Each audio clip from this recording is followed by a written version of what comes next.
Hello, my name is Omkar Gopalakrishnan, and I would like to present my project on influenza preparedness in the United States for the year 2018. The objective of the project is to see how many staff need to be sent to the affected states. The context is that the United States faces a heavy infection of influenza virus in the period September to March every year. And in the period, the data we examine is from the period 2009 to 2017. And uh, as we can see in this line graph, there has been at least 45,000 deaths, 42,000 to 50,000 deaths every year annually in the United States, and the total deaths every year. And in this map, the cooperative map, we can see that the affected states with the number of deaths per 100,000, the normalized number of deaths for the year 2017. The idea is that we help the agency which sends the medical staff to the different states based on the data insights we gain from this project.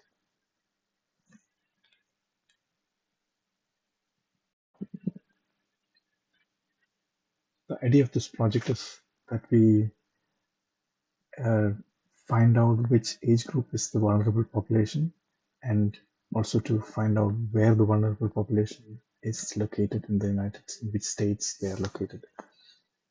As we can see in the scatter plot that this plots the number of deaths against the population aged 65 and above, and we can see that the fit is there's quite a good correlation. The scatter plot proves that there's a high correlation,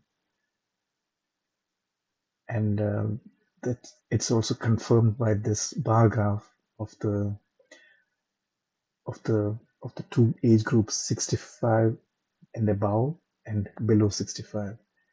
The yellow bar is for the age group 0 to 64, and the blue is for the age group 65 and above. We can see that the age group 65 and above, even though it's a small cohort, the age groups are smaller than 0 to 64.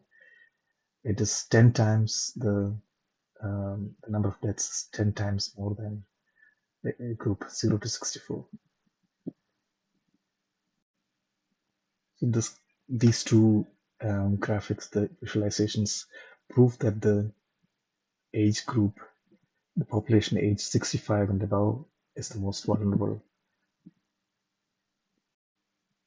So now in this dashboard, we can see the states at risk, where the location of the vulnerable population. Here, the first bar graph, we can see it plots the number of deaths of the age group 65 and above, and which states has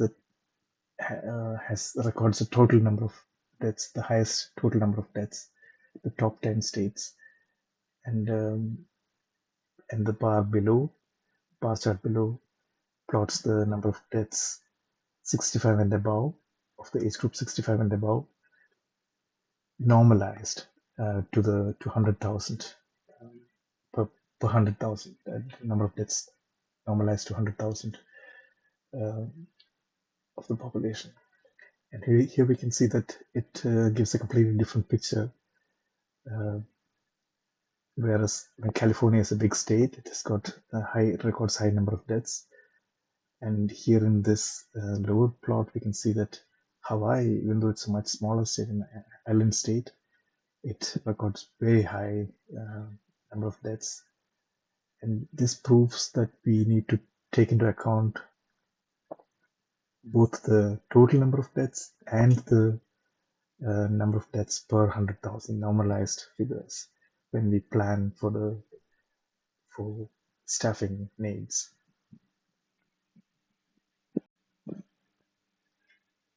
Now based on the data, we try to forecast the figures for the number of deaths, potential deaths for the year 2018, and we see the number of deaths in this bar graph. We see the deaths till 2017, and for the year 2018, the number of deaths is it's as close, almost close to the figures in 2017. Close to 47,000 deaths is projected for the year 2017. And this line graph shows the top 10 states where the number of deaths for the top 10 states, number of deaths by top 10 states.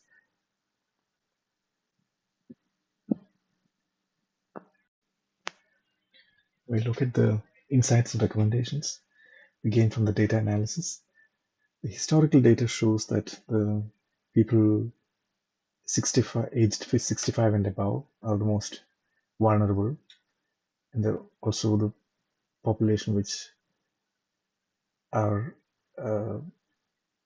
liable to die from influenza. The states with more vulnerable population also tend to have the higher flu rates, and we also see that the wave of influenza infection starts rising in September, it peaks in January, and then stays high through March, and then it drops. So those are the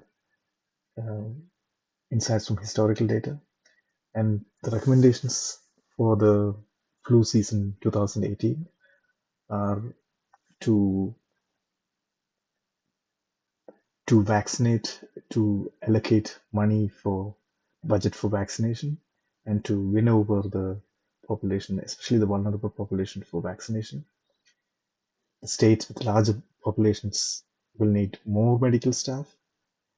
The additional staff should be deployed before the flu season starts, so that they're ready to face the challenge.